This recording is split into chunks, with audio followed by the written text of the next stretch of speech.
ગુરુ સાનિધ્ય 27/8/2024 પ્રભુની પ્રતીક્ષા।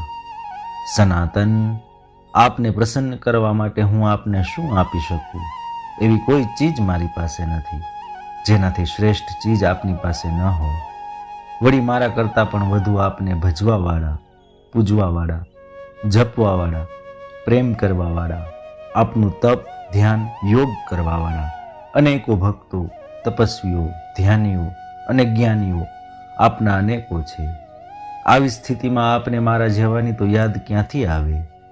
શું ક્યારે આપને એવું થાય છે ખરું કે લાવને મને થોડું ઘણું ભજવાવાળો, પૂજવાવાળો, ચાહવાવાળો, મળવાનું ઈચ્છવાવાળો આ એક તુચ્છ દાસ છે, એને મળી આવું? ભલે, જ્યારે પણ આપને મારી યાદ આવે અને મળવા માંગો ત્યારે મારી પાસે આવી જજો નાથ। હું તો સદાય આપના માર્ગની તરફ દ્રષ્ટિ રાખીને આપની વાટ જોતો બારણે બેઠો છું સ્વામી। ઓમ નમો નારાયણાય।